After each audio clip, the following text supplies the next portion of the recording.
listen, somebody's calling my name. And listen, somebody's calling my name. Oh, and listen, somebody's calling my name. Oh my Lord, oh my Lord, tell me what shall I do? What shall I do? Well now soon, one morning, there came a creeping in my room. Yes, soon, one morning, there came creeping in my room. Yes, soon, one morning, there came creeping in my room. Oh my Lord, yeah, oh my Lord, tell me what shall I do? What shall I do? Well now, hush, hush, hush, somebody's calling my name. Yeah, hush, hush, somebody's calling my name. Hush, people, hush, yeah, somebody's calling my name. Oh my Lord, tell me what shall I do?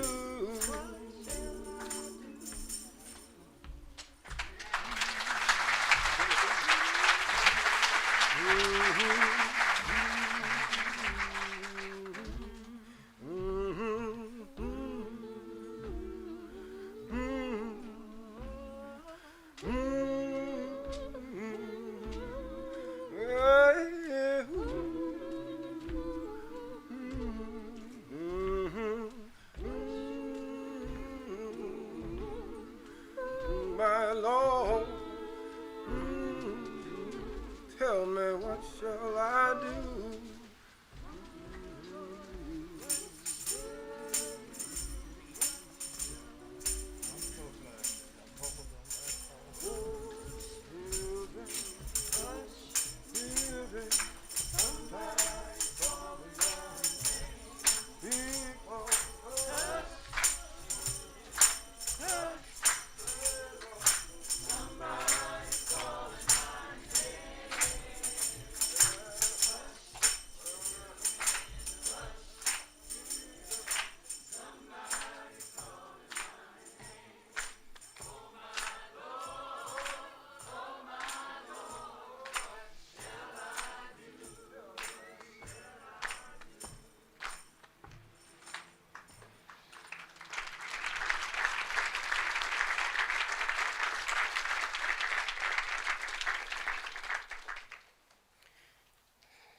We will begin by saying the names of those being remembered today. Mr. John Diggs-Dorsey. Please say his name together with me 3 times. Mr. John Diggs-Dorsey. Mr. John Diggs-Dorsey. Mr. John Diggs-Dorsey. His name is called. There is no answer, but we remember. Mr. Sidney Randolph.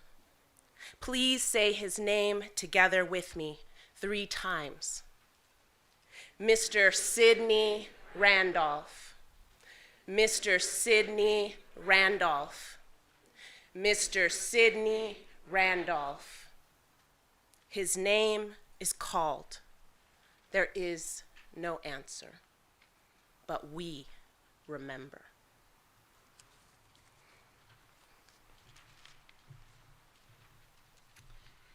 Out of all of our mouths, we speak their names together once more. Mr. John Diggs-Dorsey, Mr. Sidney Randolph. Lest we forget, we speak their names and we remember.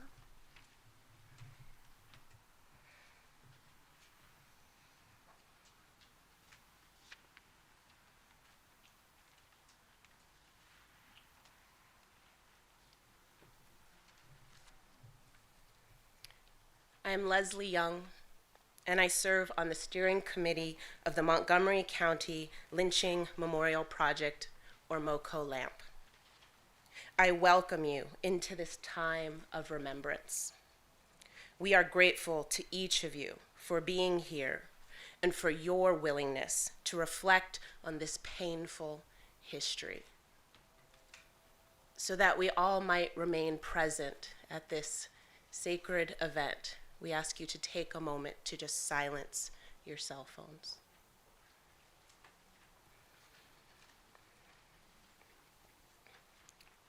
We are here today to recognize the horror and injustice of lynchings in our community and beyond. That is a truth. Another truth is that today we are gathering on the unceded land of the Piscataway Native people, knowing that there are many layers of injustice present on any square of land in this county or this country. We feel we must name this. Since 2018, MoCoLMP has been hard at work delving into the past as a way to move toward racial healing. As our guiding light, attorney Brian Stevenson of the Equal Justice Initiative says, we cannot heal the deep wounds inflicted during the era of racial terrorism until we tell the truth about it. The Montgomery County Lynching Memorial Project is proud to be recognized as one of EJI's community remembrance projects, and to have with us here today Elliot Spillers, who came all the way from EJI headquarters in Montgomery, Alabama, to be part of this event. He will be speaking later. We are grateful to the Montgomery County Council for establishing the Commission on Remembrance and Reconciliation, which is our co-host for this event. Could the commission members who are here today please stand? Thank you.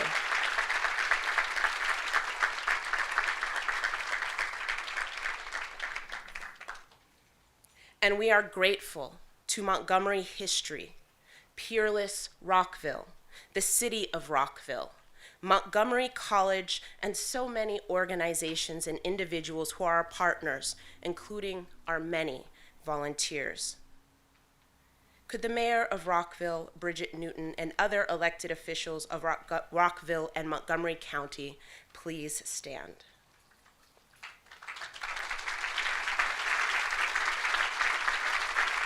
Thank you all.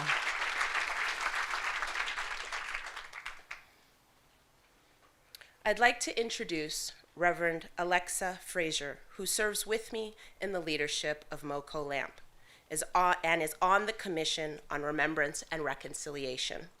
She is also a resident of Rockville. Thank you, Leslie.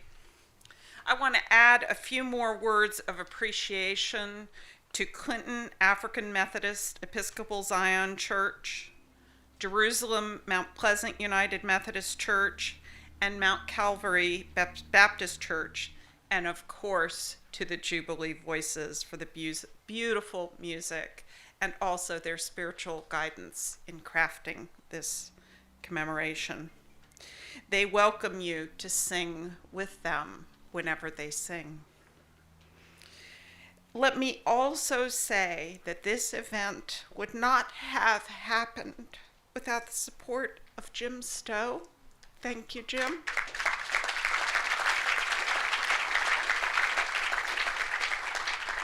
Jim is with the County Office of Human Rights. Before we continue, we'd like to pause and remember two giants of African American history and genealogy who have recently died. Gwendora Reese better known as Gwen of Sugarland, and Sharon Duffin of Lincoln Park. Both made indelible contributions to their communities, to the collection and understanding of the history of their communities. They also both served on the MoCoLMP African American Advisory Committee. And even as we mourn their loss, we feel their presence with us today on this day that they spoke into the planning for. We will begin now with the painful stories that brought us here today. The lynchings that occurred in Rockville, very near where we sit or stand right now. We chose Welsh Park for this commemoration because it is at the intersection between land that was once part of Julius West Farm, where Mr. John Diggs-Dorsey was lynched, and the Anderson Farm, where we believe that Mr. Sidney Randolph was lynched. Thus, the soil beneath us holds the blood and tears of these terrible events. To share these stories, we welcome two outstanding students from Montgomery College. Patrick Ibanez for Mr. John Diggs-Dorsey and Udjo Avina for Mr. Randolph. These stories draw on the extensive research of Sarah Hedlund, archivist of Montgomery history, to whom we are also grateful.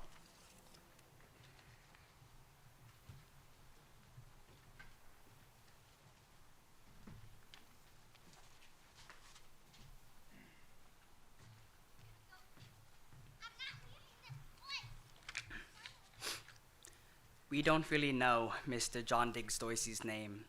He could have been gone by John Diggs or John Dorsey. He might have used both names. The newspaper and the courts were impersonal. They just called him Diggs or Dorsey. We give him the title Mr. today to grant him the dignity he was denied in his lifetime. While there is much about Mr. Diggs-Dorsey that we do not know, we do know that before dawn on Tuesday, July 27, 1880, a mob dragged him from the Rockville jail, put a noose around his neck, pulled the rope up, and killed him. A man from Sandy Spring used this description to find him on the road to Olney late afternoon the day before. Based on what his sister told the district police, Mr. Diggs-Dorsey was a very black, round-headed man between 20 and 23 years old, 5 feet high, stammered when he talked, and blinked his eyes. He was a young, in the prime of his life, you might say, a farmhand. He would have been strong enough to walk from near Darnestown, where he worked, toward Olney, more than 15 miles away. What was the excuse for the lynching? Lenny Shefali, the wife of James Shefali, his boss, accused Mr. Diggs-Dorsey of assaulting her the Saturday before he was killed. He denied the charge and protested his innocence several times before he died. We don't know where Mr. Diggs-Dorsey spent Sunday, the day he was accused. Wherever he was, a mob had already formed to find him. Late Monday afternoon, he was picked up on the road to Olney. He wore a slouch hat, a white shirt, and dark pants. Zachariah Joseph Davis, a white man, offered to take him to what is now Olney. Partway there, Davis stopped his wagon at the store, asking Mr. Diggs-Dorsey to hold the reins. Davis went inside, then came back out with 3 men and a noose. They were ready to hang him. Instead, Davis took Mr. Diggs-Dorsey home, fed him dinner, and took him to the Rockville jail. According to Davis, he was willingly. He was turned over to Sheriff Kelchner about 11 o'clock. The sheriff feared a lynching and deputized a posse to prevent it. 4 hours later, James Shefali and 30 to 40 men marched in formation to the jail.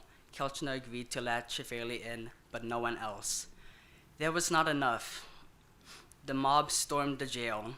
With the help of some people of the deputies, they subdued the sheriff. They took Mr. Diggs-Dorsey in shackles more than half a mile down the road to Darnestown. The mob was met by a man on horseback who made them swear to secrecy about what they were planning. They put a noose around Mr. Diggs-Dorsey's neck, threw the rope around the limb of the cherry tree, and hauled him up. The men stayed a few minutes, then left, the corpse still swaying. As morning lightened, hundreds gathered. A doctor examined Mr. Diggs-Dorsey's body. A jury was formed and took witness. Injustice was swift. It declared that Mr. John Diggs-Dorsey died at the hands of the parties unknown. Pieces of the rope and his clothing were distributed as souvenirs. Someone took his slouch hat. His body was taken down and buried, his grave unmarked, in the potter's field at the county poorhouse.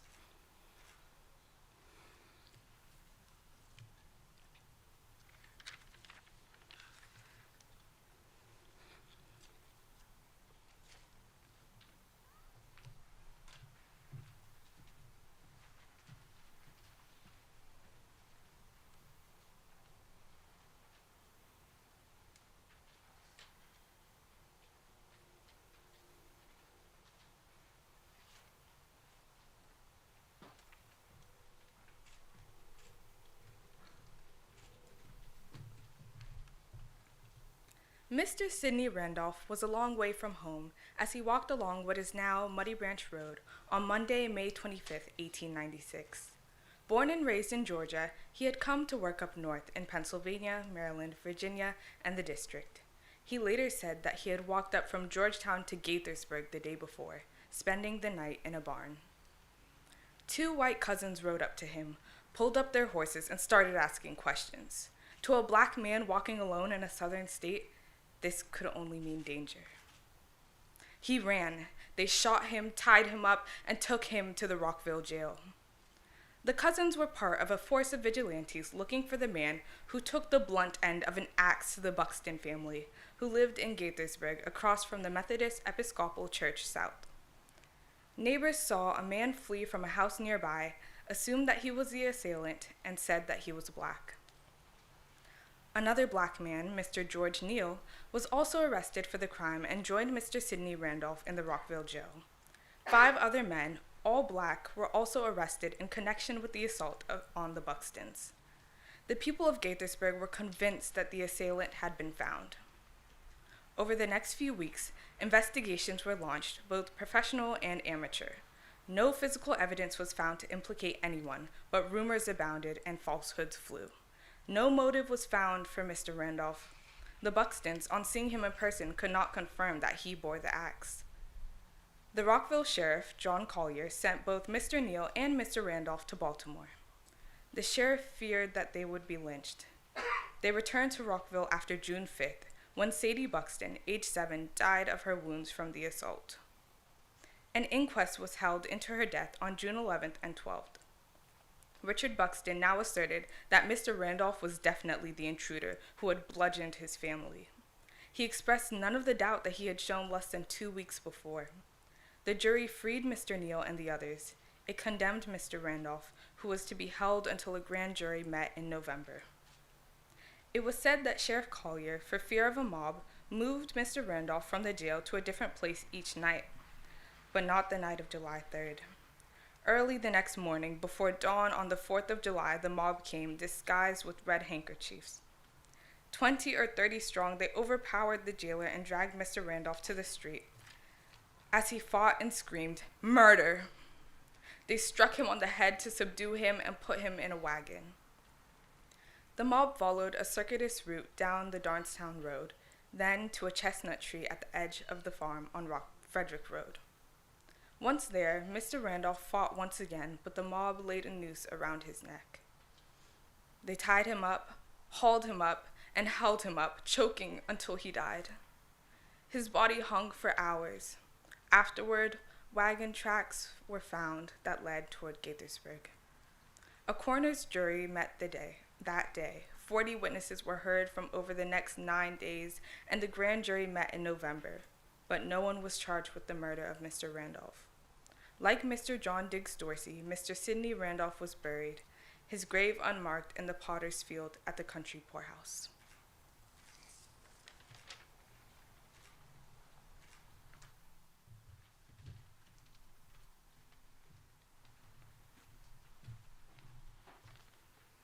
Thank you.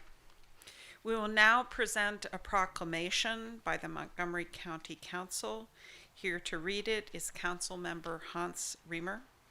We'd like to invite Mr. Reamer and any other members of the County Council to step forward, and the words are printed in your program.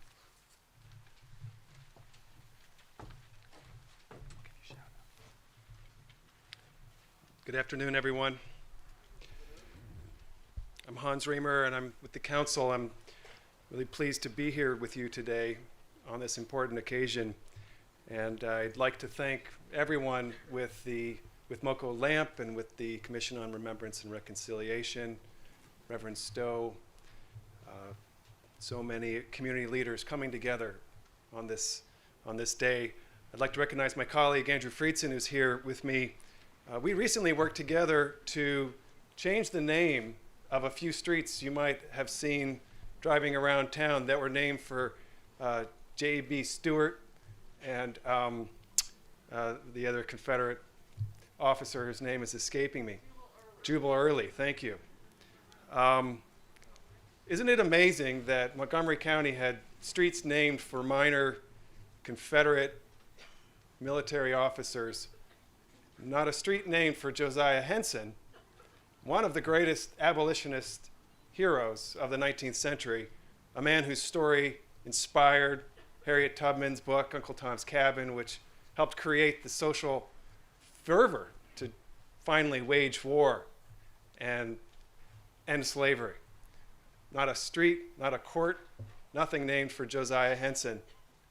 Multiple buildings and streets and places named for Confederate officers. It's just a symbol of what happened after the Civil War and how this county and the state and this whole country slid into an accommodation with the forces of the Confederacy and struck a new bargain that was upheld for generations through violence. And we're here today to commemorate two victims of that violence. And I'm here as a council member to recognize and acknowledge that the county government was an active participant in that racial caste system that produced outcomes that we struggle with today. And it is, of course, tragic that John Diggs-Dorsey and Sidney Randolph's murderers were never investigated or apprehended. And I firmly believe that it was probably widely known who was involved. But the county government, through its courts and its public safety and its governmental structure, simply let it go. Well, we're here today because, as our icon in this discussion, Brian Stevenson, has said, we must confront the past and confront the truth. And like you, I'm finding it's a generational quest to learn the truth, and it will keep going. But I'm going to read a proclamation on behalf of the County Council to commemorate Mr. John Diggs-Dorsey and Mr. Sidney Randolph, and we recognize it doesn't restore what was taken from them, but it is a recognition. Whereas lynchings were violent public acts of racial terrorism against African Americans in the United States, and were rooted in our country's history of enslavement and racism, intending to spread fear, intimidation, degradation, and control. And by the way, this is in your brochure and you can read along. And whereas the horror of lynching is reflected in the vigilante nature of the acts of mobs and the sanctioning of these acts by the citizens and by law enforcement, who usually took no meaningful step to stop these brutal murders. And whereas this history of racial terrorism has a legacy that continues today and is reflected in the racial wealth gap caused by inequities in business practices and housing, services, and educational opportunities, and in the mass incarceration of people of color in disproportionate numbers. And whereas local historians and the Equal Justice Initiative of Montgomery, Alabama, have documented that George W. Peck, memorialized in Poolesville, Maryland, in November 2019, and Mr. John Diggs-Dorsey and Mr. Sidney Randolph, being memorialized today, were lynched in Montgomery County, Maryland.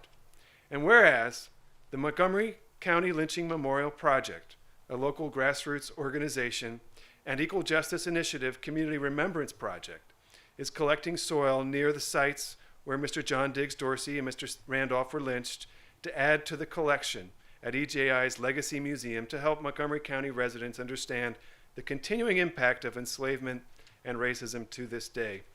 Now therefore be it resolved that the County Council of Montgomery County hereby recognizes July 27th, 1880 and July 4th, 1896 as the days that the lives of Mr. John Diggs-Dorsey and Mr. Sidney Randolph were ended by acts of racial terrorism, and that the brutality and injustice of the lynchings of these two men will be remembered by the soil collected from this site this day of September 26th, 2021, and that this soil will serve up to remind us of our responsibility to understand our history and to work to repair and heal the damage of the past by acting in the present. Presented today and signed by Council President Tom Hucker and myself. Thank you.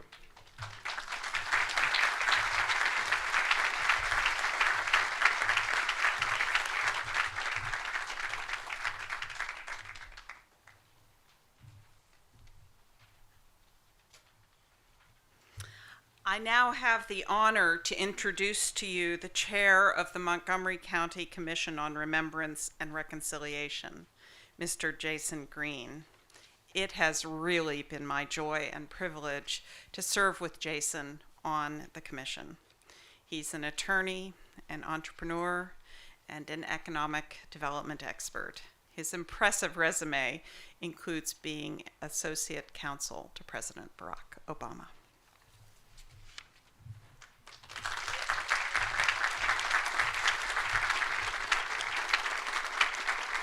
Thank you, Alexa. Serving with you is my great honor, and with each of you, and thank you for that. It means a great deal. Good afternoon. My name is Jason Green. It's a pleasure to be with you.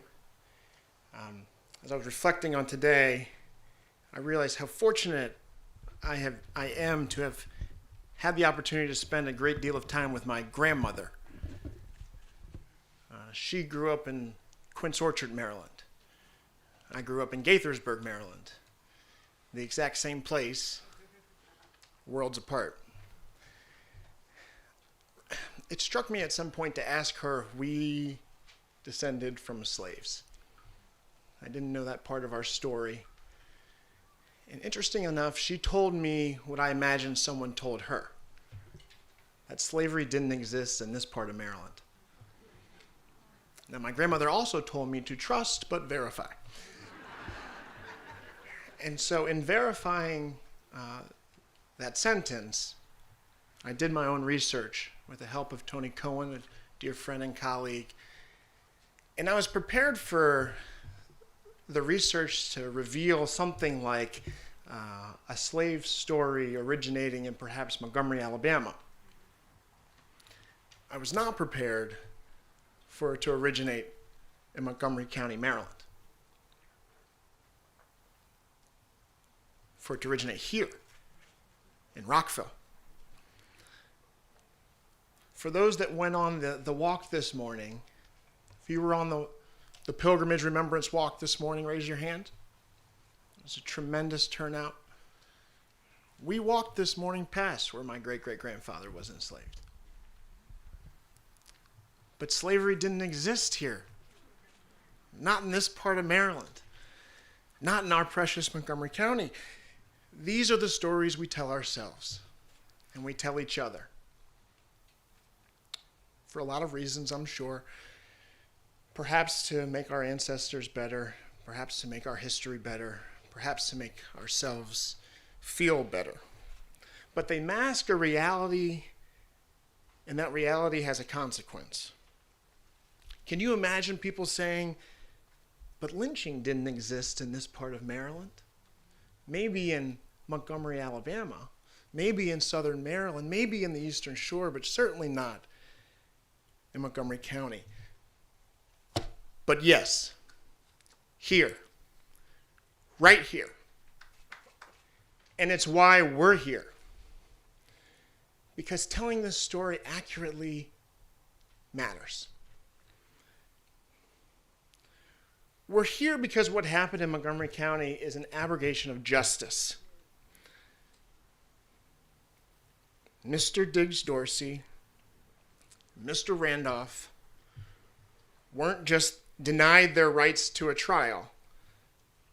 This wasn't just a crime against black people. This was a crime against humanity. They were denied their fundamental human rights, the right to dignity, the right to equality, the right ultimately to life. And so we gathered today to lift up these men whose lives were cut short by racist violence and racial subjugation, and to acknowledge the suffering experienced by those who lived on past them, their loved ones, their families, their communities. And we're also here because those heinous acts cast a long shadow. It's far too easy to dismiss these acts as aberrations, one-time events distant in the past with no bearing on today. But we know that the systematic denial of rights continues. We know that the violence and brutalization in the name of some corrupted sense of law and order continues. And so it's false to pretend that the lynchings of Mr. John Diggs-Dorsey and Mr. Sidney Randolph have no bearing on the present. We know communities have a long memory. And when a society employs violence and hate to show that we don't belong, that we are not entitled to the same basic rights as everyone else, that leaves a long and enduring and perverse legacy. Now, I don't mean to say that nothing has improved or that the damage is irreparable. The path to reconciliation is long and winding, but we are on it. And we are on it every day. This ceremony today is another step on that long and winding path. In 2019, the County Council, led by Mr. Reamer, created the Commission on Remembrance and Reconciliation as another step on that path to help the community in our county address this terrible history. The Commission, my incredible colleagues, we have the great fortune to work with tremendous partners like MoCoLMP, like EJI, like Montgomery History, and others gathered here today to create a full and accurate accounting of Montgomery County's history with racial terror and violence. We work to collect the soil. We say the names. We erect the markers and the monuments. But most importantly, we work with you. You are a critical partner on that path towards reconciliation. Today, as we recognize crimes committed, it is us together that affirm our commitment to build a more just future, informed by that past. You see, racial justice work cannot just be a spectator sport. Now, what was that song you were singing? This little light of mine, I'm gonna let it shine. This little light of mine, I'm gonna let it shine. This little light of mine, I'm gonna let it shine. Let it shine, let it shine, let it shine. That song is a promise. Humming, would you please? Sometimes when we can't fight, we sing. Sometimes when our song is lost, we hum. That song is a commitment to what we'll do individually, what we'll do together. In my neighbor's house, even in the darkness, we will let it shine. In this moment, I'm reminded of something else that my grandmother used to tell me. She would say that the world is made up of all different kinds of people.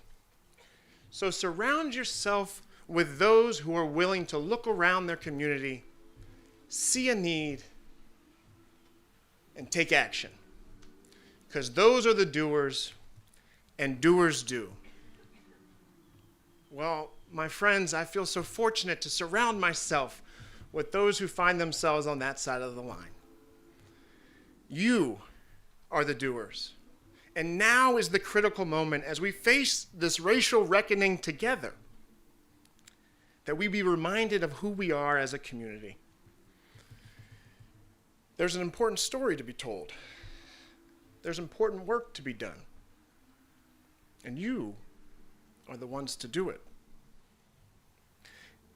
Now that you've heard the story, what are you going to do with it? We know that the telling of the story matters. So we're so grateful that you're here. Thank you for coming together, but it can't stay here. This is just the beginning.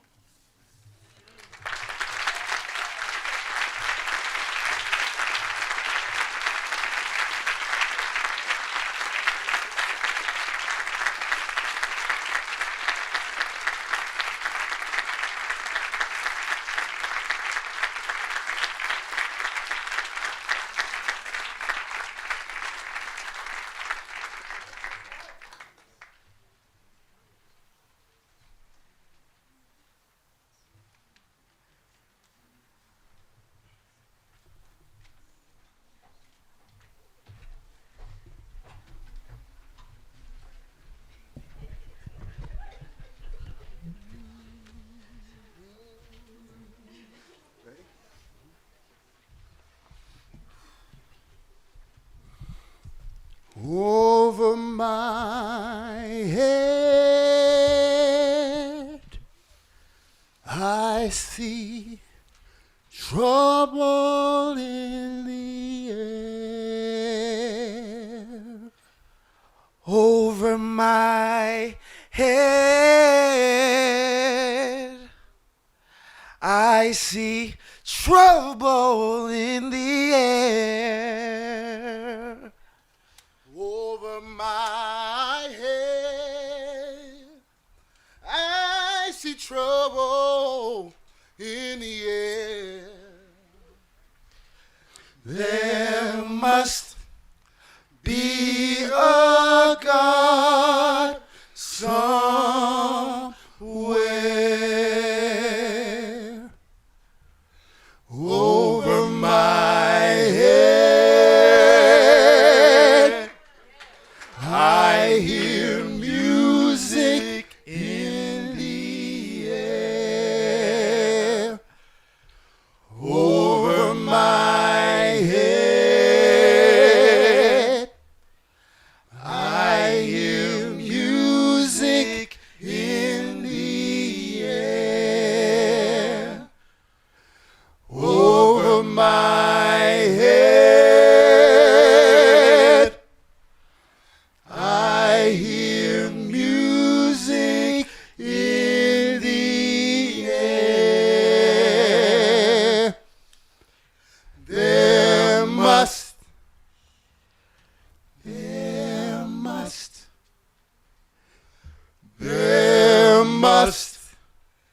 be a God somewhere.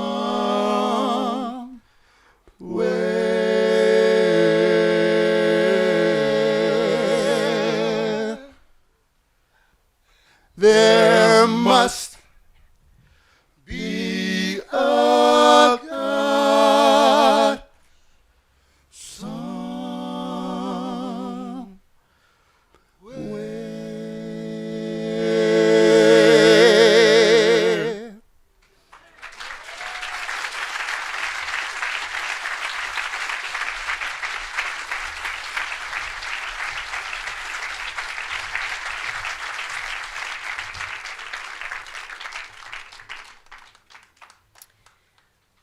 One of the privileges of being an EJI Community Remembrance Project is that we have ready access to the advice and insights of two of the talented staff at EJI.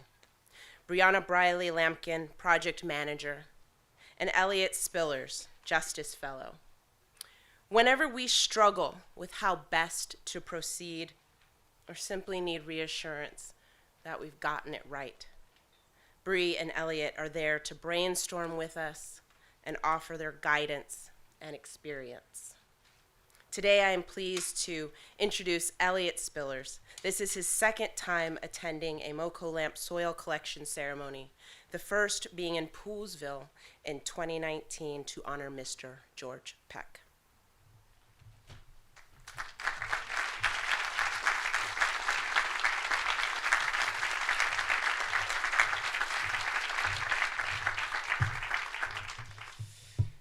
Thank you so much, Alexa, and hello, everybody else.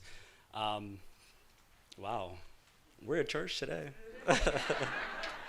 Reverend Green. Wow, to the choir, thank you so much.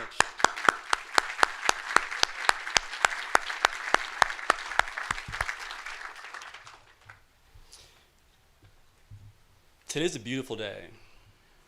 The weather is perfect. And as Mr. Green mentioned earlier, I took part in the Remembrance Walk earlier today and was able to walk the path that the mob took when they kidnapped both Mr. Randolph and Mr. Diggs-Dorsey from the local jail and lynched them. And as I was walking that path and we were listening to the context of how these historic institutions and sites were created and established here locally, I contemplated the experiences of the Black citizens who have always lived in Rockville, who were enslaved in this community, and very likely walked that same path, had to confront those same buildings, had to at least try to find justice in an institution that denied justice to two Black men in this community. What must have their experiences been like, having to witness and bear witness to those spaces and these buildings that tell a very haunting history? Almost re-traumatizing many of them, probably. What must it have been like for the Black church in this community to likely have one of their own lynched? The families, the Black families, who likely heard the mob through the night, fearful for their own lives, and had to then witness the body of a man still left to hang in this community.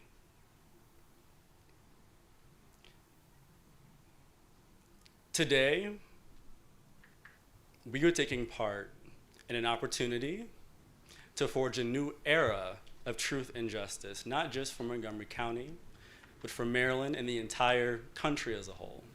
And that is something to be very proud of. For those that don't know, EJI is a human rights law office working out of Montgomery, Alabama, to represent the poor, the incarcerated, and the condemned in our state jails and prisons. About 30 years ago, Attorney Brian Stevenson actually came to Montgomery, Alabama from Georgia to begin work in Alabama because there were a quarter of executions that were happening all across the country that were centralized right in the state of Alabama.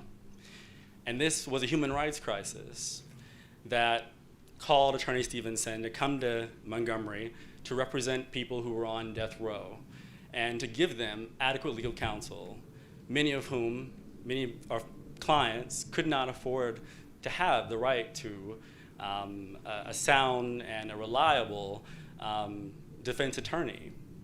And so Mr. Stevenson responded to that call.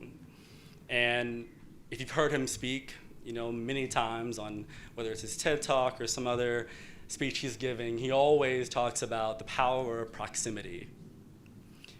And he is a prime example of the magic that can be produced when we are proximate to our history, to the challenges of our time, but also with ourselves.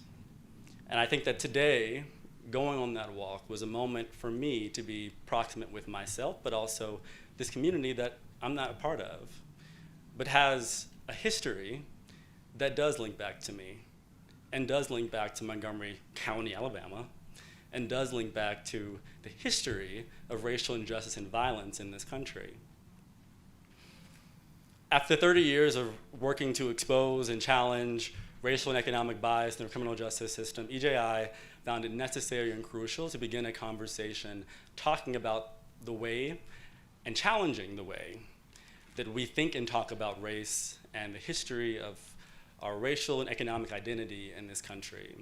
And so we began our Race and Poverty Initiative with the intention of tangibly engaging people with our projects and institutions and reports and work and research, but also to allow them experiences that help to get them proximate to this history.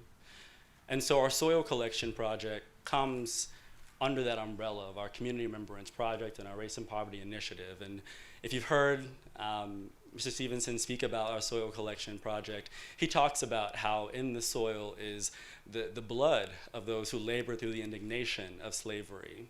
In the soil is the sweat of those who had to endure the embarrassment and humiliation of Jim Crow segregation in the Deep South.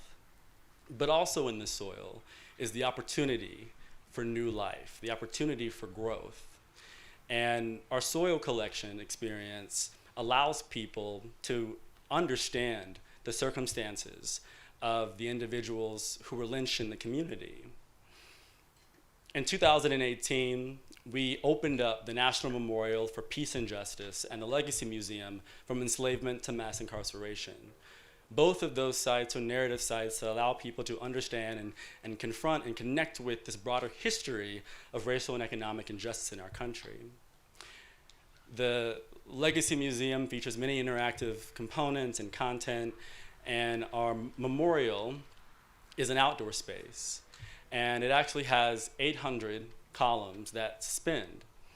And when you first start in the memorial, you know, the columns are all at eye level. And these columns, 800 plus, represent a county in America where we document racial terror lynchings to have happened. And so you start in the memorial and you're walking in and, you know, you see these columns, and then when you enter the second corridor, you turn right and you begin to decline. You know, you walk down a slope. And as you're walking down this slope, the memorial monuments actually begin to, in many ways, ascend. And so what that artistically is supposed to represent is what it must have been like to actually look up at an African-American man, woman, or child who had been lynched in this community, in a community. These monuments are cortine steel, and so they have this rusting effect as well. And so when it's been weathered, definitely you can see the red clay and residue, you know, coming down these monuments, all of which have the names of Black men, women, and children, both known and unknown, who were lynched in a county in America. Black people in this country for centuries were kidnapped from their homes in, you know, the dead of night, in the daytime, and they were dragged, in many cases, to the city center. And in these environments, they were there lynched. These were communal acts of violence. And as an organization, we're very intentional about defining racial terror lynchings.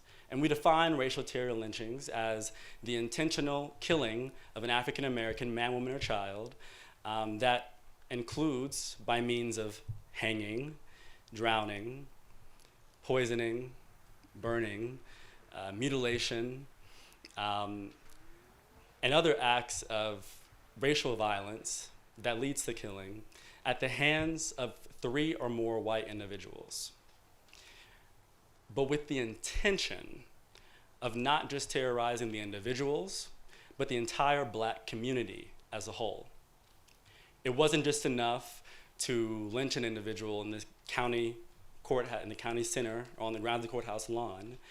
Their bodies, in the case of Mr. Randolph, were oftentimes left to hang for hours as a symbol to any black person that ever tried to step outside of the racial hierarchy and order of the time. Lynchings were a way of maintaining racial and economic control and dominance over the entire black community. And as I was walking through this community of Rockville today, and I was actually situating myself in the space and the history of this environment, this is a town and a community that was very black, historically black. And where has the history of these businesses, black businesses that were in the town center and these people gone? In many ways, you can attribute that to this history of racial injustice and violence. The Great Migration, where 2 million black people fled the Deep South as refugees from violence and moved to states outside of the Deep South and the Upper South, which I include Maryland in. They then moved to New York and California for opportunities, but when they came to those new areas and those new communities, they weren't met with welcoming arms. They were still met with violence and terror. And this disconnect between the Southern experience and the Northern experience as it pertains to racial injustice and hierarchy is a myth that as an organization we're very intentional about correcting. I invite all of you to come to Montgomery, Alabama and connect with our spaces and connect with our sites. I encourage you all to visit our museum and one day see this jar of soil, both jars of soil, all 3 jars of soil, I should say, for Mr. Peck, and then also now for Mr. Randolph and Mr. Diggs-Dorsey in our museum as a symbol of your commitment to ensuring this history is not repeated. I also encourage you all to engage with our memorial as well. Earlier we mentioned the process of installing historical markers in this community. And that's a communal process. And one day, we hope to have a historical marker, that actually talks about the lynchings of Mr. Peck, as well as Mr. John Diggs-Dorsey and Mr. Sidney Randolph in this community. And that talks about and contextualizes these buildings and institutions that were present and oftentimes complicit in their deaths. As we're engaging in this conversation, I also have been in a very singing mood recently. And I actually listened on the way up here to the song, Lift Every Voice and Sing. And I'm not sure if you all are familiar with that song, but it is the Negro national anthem. And I never really took time to listen to the lyrics. I've always just kind of known spiritually and bodily, what to say and, how to mimic the words, but the lyrics are very powerful, very powerful. And so as a close, and leading into the soil collection experience, I wanted to read the lyrics from Lift Every Voice and Sing and hopefully give you all something to inspire you and to encourage you, I think, to not only lift the voices of Mr. John Diggs-Dorsey and Mr. Randolph today, but the voices of those individuals in this community who might be silenced, whose histories might not be known, and for the people who aren't here with us today, who should be. Lift every voice and sing, till earth and heaven ring. Ring with the harmonies of liberty, high as the listening skies. Let it resound loud as the rolling sea. Sing a song full of the faith that the dark past has taught us. Sing a song full of the hope that the present has brought us. Facing the rising sun of our new day begun, let us march on till victory is won. Stony the road we trod, bitter the chastening rod. felt in the days when hope, unborn, had died. Yet with a steady beat, have not our weary feet come to the place for which our fathers sighed. We have come over a way that with tears has been watered. We have come treading our path through the blood of the slaughtered. Out from the gloomy past, till now we stand at last. Where the white gleam of our bright star has cast, God of our weary years, God of our silent tears, Thou who hast brought us thus far on the way. Thou who hast by thy might led us into the light, keep us forever in the path, we pray, lest our feet stray from the places, our God, where we met thee, lest our hearts, drunk with the wine of the world, we forget thee. Shadowed beneath thy hand, may we forever stand, true to our God, true to our native land. Thank you so much.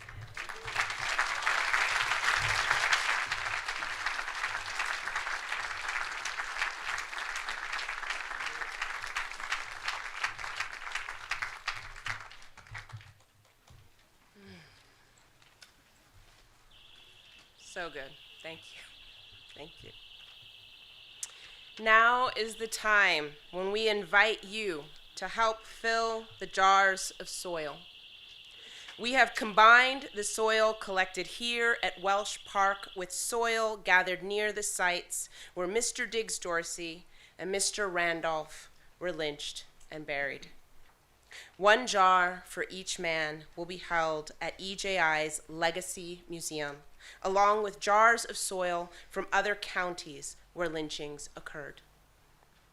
Also keeping these sacred objects will be Montgomery History, the Menair Foundation, and Mr. Jim Stowe on behalf of the Commission on Remembrance and Reconciliation. They will be used to help educate our county on this painful legacy for years to come.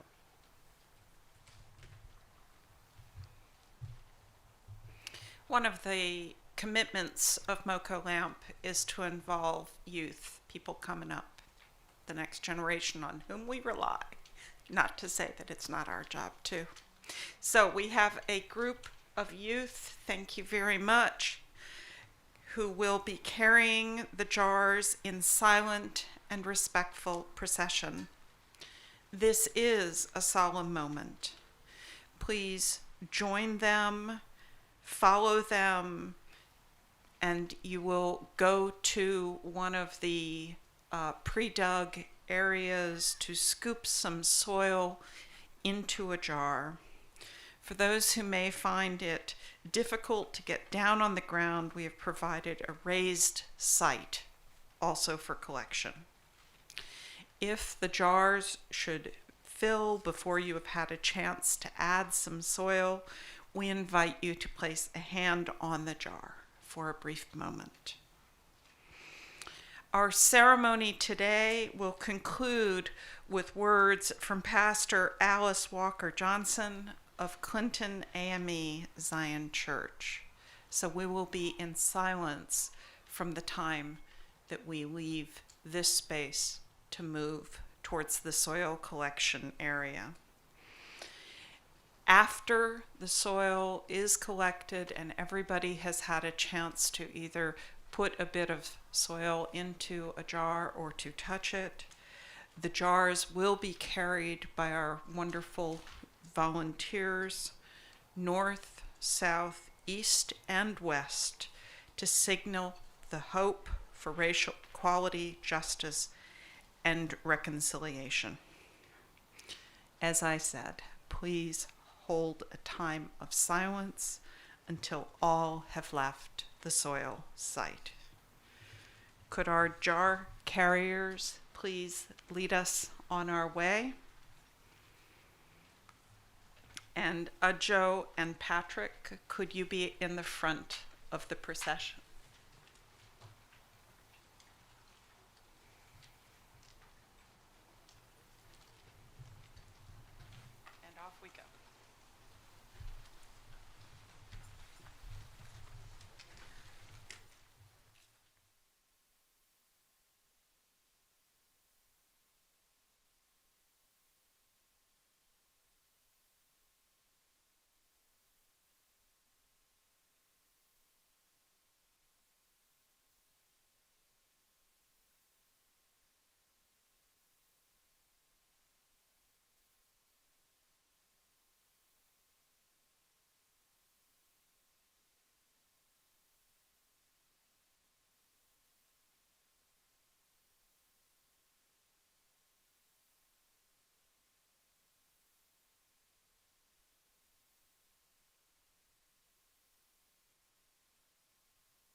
danger in the water. Ain't no danger in the water. Ain't no danger in the water. Get on board, get on board. It was good for my dear mother. It was good for my dear mother. It was good for my dear mother. Get on board, get on board. It was good for my dear father. It was good for my dear father. It was good for my dear father. Get on board, get on board. It will take you home to glory. It will take you home to glory. It will take you home to glory. Get on board, get on board. Tis the old ship of Zion. Tis the old ship of Zion. Tis the old ship of Zion. Get on board, get on board. Tis the old ship of Zion. Tis the old ship of Zion. Tis the old ship of Zion. Get on board, get on board.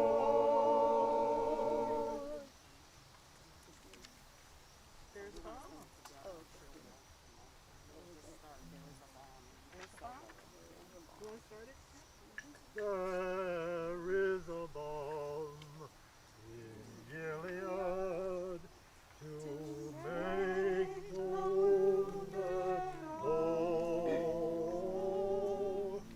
There is a balm in Gilead to heal the sin-sick soul. Sometimes I feel discouraged and think my work's in vain. But then the Holy Spirit revives my soul again. There is a balm in Gilead to make the wounded whole.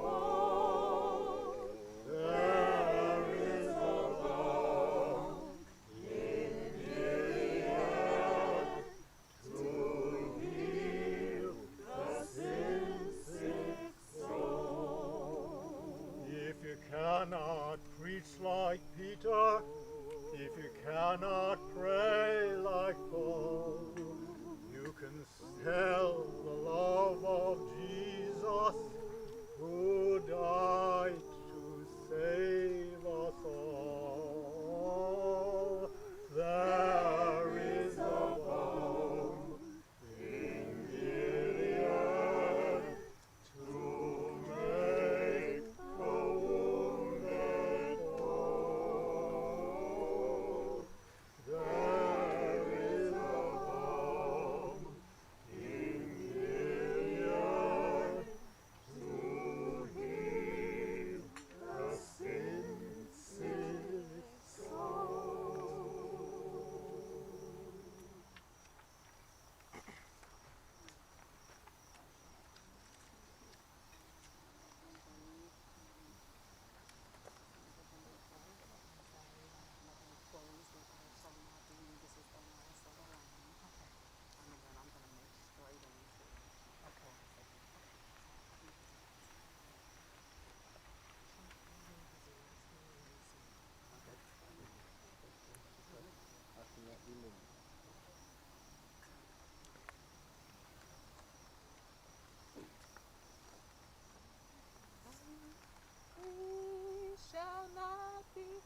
I shall not be moved.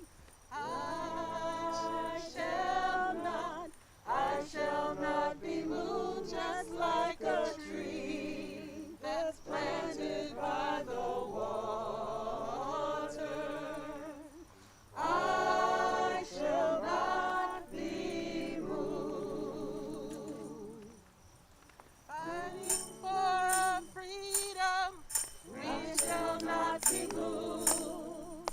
Fighting for our freedom, I shall not be moved. Just like a tree planted by the water, I shall not be moved.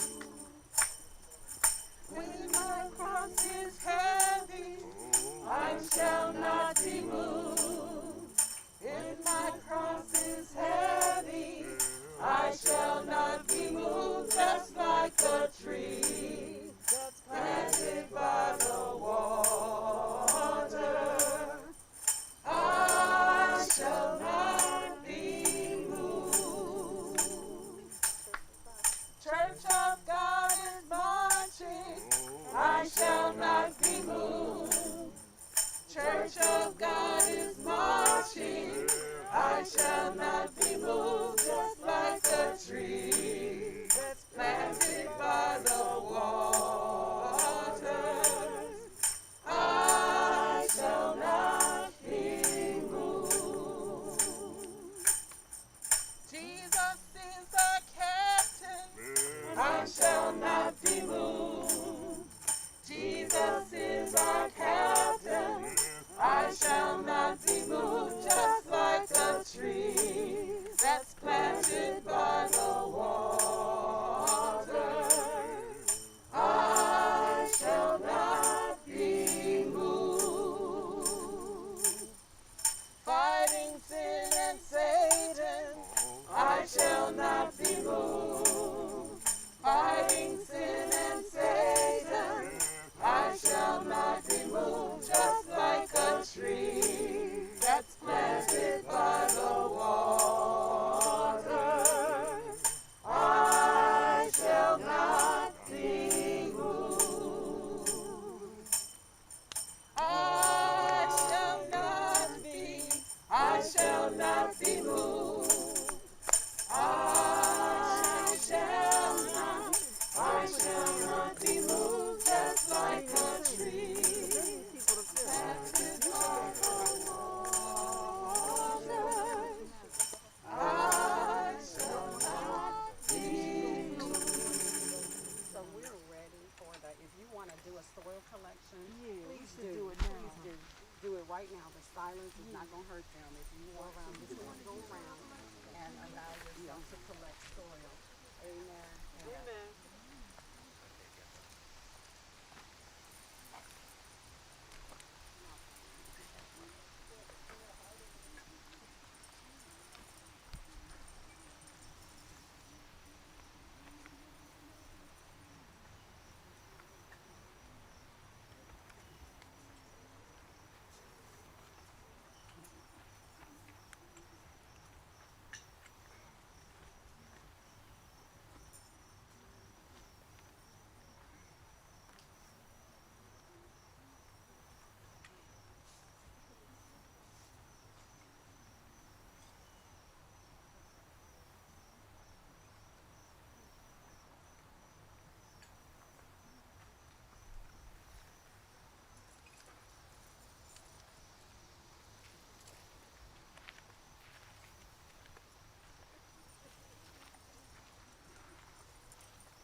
And before I'd be a slave, I'll be buried in my grave and go home to my Lord and be free.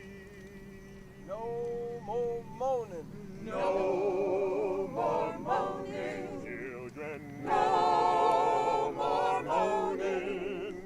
No more moaning over me. And before I be a slave, I'll be buried in my grave and go home to my Lord and be free. They'll be shouting. They'll be shouting. children, They'll be shouting. They'll be shouting over me. And before I be a slave, I'll be buried in my grave and go home to my Lord and be free. Freedom. Oh, freedom. children, Oh, freedom. Oh, freedom over me. And before I be a slave, I'll be buried in my grave and go home to my Lord and be free.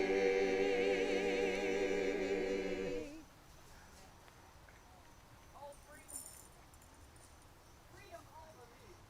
And before I be a slave, I'll be buried in my grave.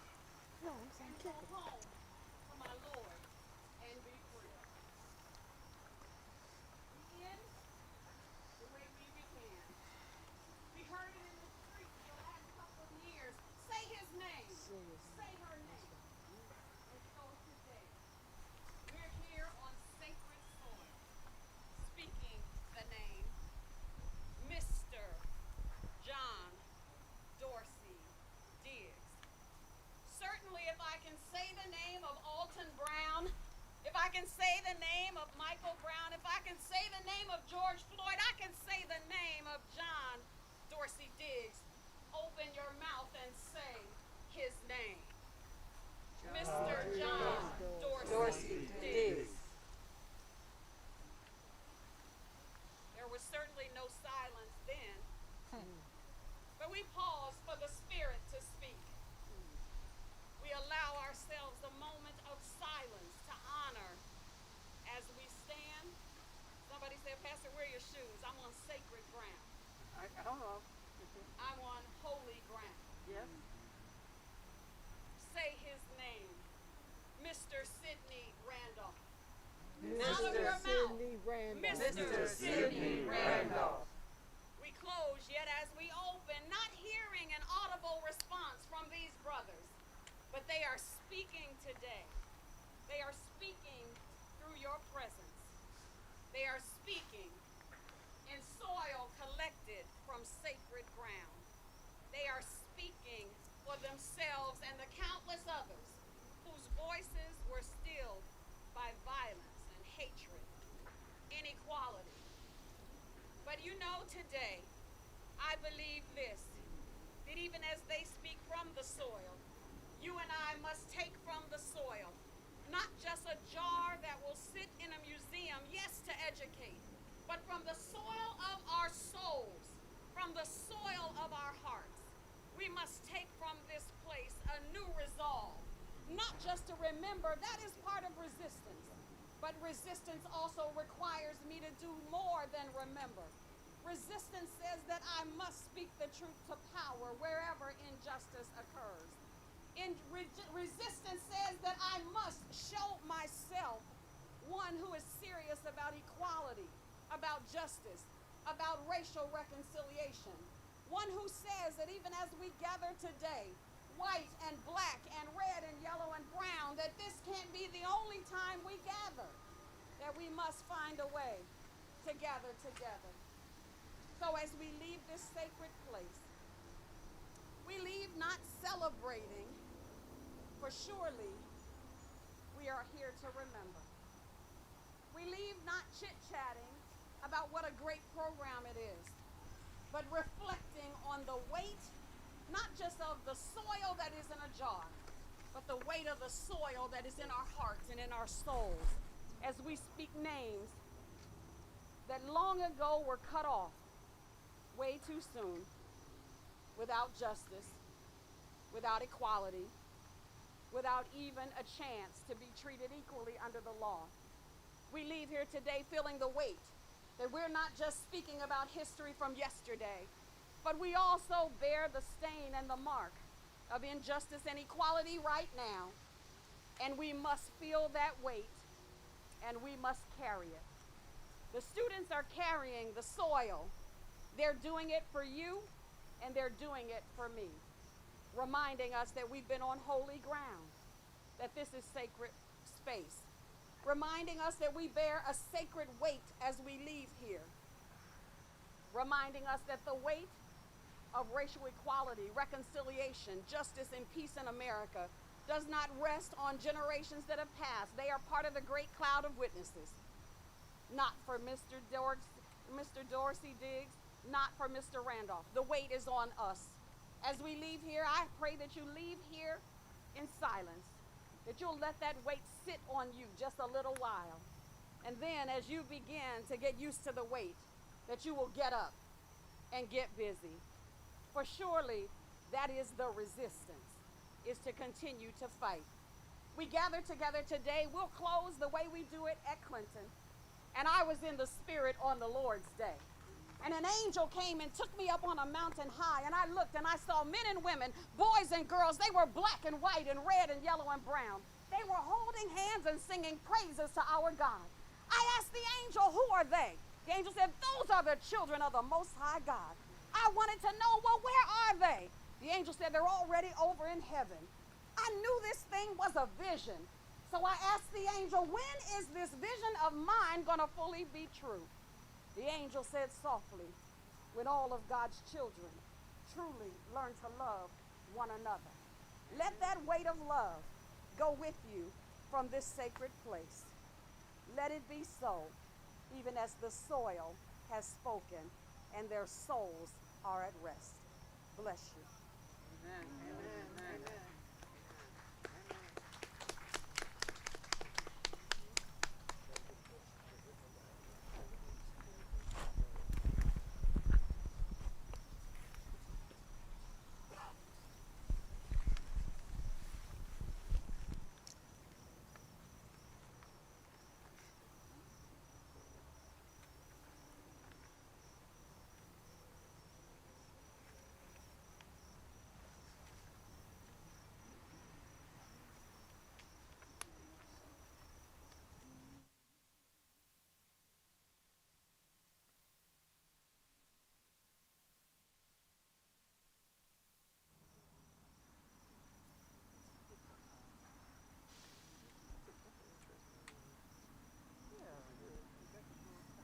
I guess that's what that is. That's what that is.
chair presents itself, sit for a sec.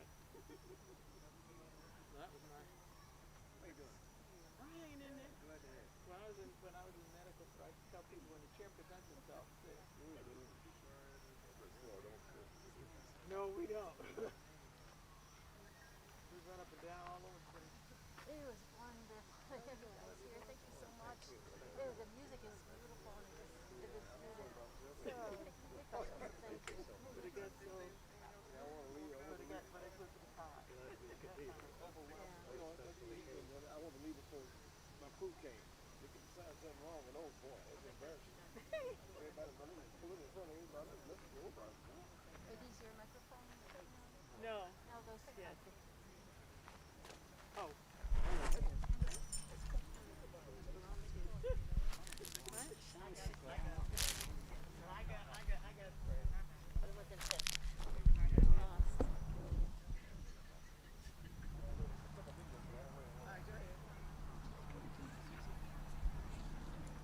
Who gave? Oh, I'm so excuse me. Hi, Phyllis. It's like I'm going to get in the car and cry. Wow. Just amazing. Thank you for your part. Do you want us to do anything here? Here, no, because people tend to come and take some photographs, so they sort of disassemble these. You can do it all again, the same thing, that would be part of other things. Yeah.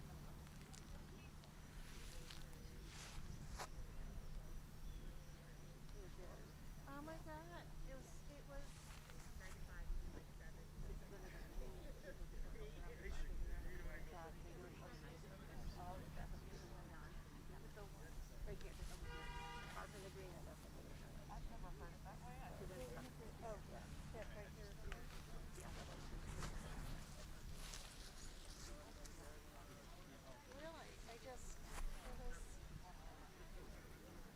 It couldn't have been. It was like an experience. I'm glad. That's what we'll see. Like truly.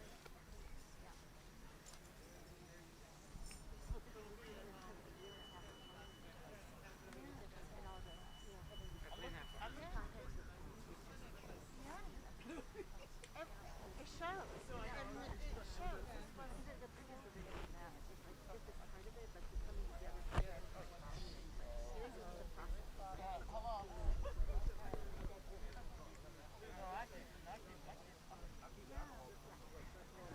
Thank you. Well, thank you for your part. Thank you for all the work you do. I have so many thoughts, but I'm not going to share now about you. So many thoughts about you. Your thoughts. But we've been up this I'll just fill you in when, Oh my about God. and just the mess of that stuff. Oh